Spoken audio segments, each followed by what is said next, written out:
This time on Film Ranker, we are looking at Pierce Brosnan's James Bond films.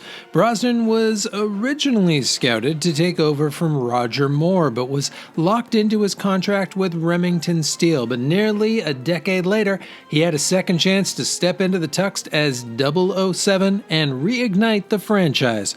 Brosnan played Bond in 4 films, all of which were hits at the box office, but not always so much with the critics. So let's take a look for ourselves and count them down.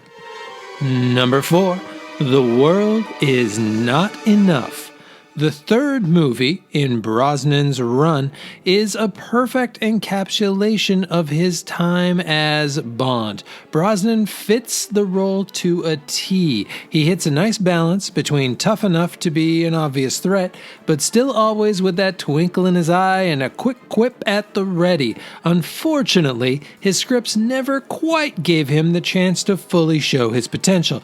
The World Is Not Enough has a couple of decent baddies in Robert Carlyle's Bernard and Sophie Marceau's Electric King, and I love that boat chase through London, but the story never finds its feet, and Denise Richards' Christmas Jones is one of the worst characters in the series' history.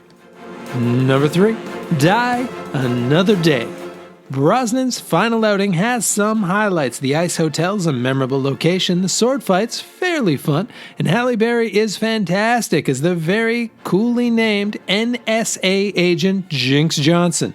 It was, at the time, the biggest box office success in Bond history, which says a lot about how fans felt about Brosnan's run, but it doesn't have that big hook that sets it apart. The villains are bland, the action mostly feels tame, and the pace just kinda stays in neutral the whole time. It's not terrible, it's just kinda flat. But still, it is worth it just for Halle Berry. Number 2, Tomorrow Never Dies. At times, Brosnan's second film feels like a James Bond parody. The writers go for comedy at every possible turn, and they do end up with more misses than hits. But what keeps it interesting is the villain based loosely on media moguls like Rupert Murdoch and played by Jonathan Pryce, who doesn't always work, but at least switches things up. And there's a show-stealing turn from Michelle Yeoh, who plays a Chinese spy who can more than hold her own. Yeoh was so good that there was talk of her receiving her own spin-off series, which sadly never happened.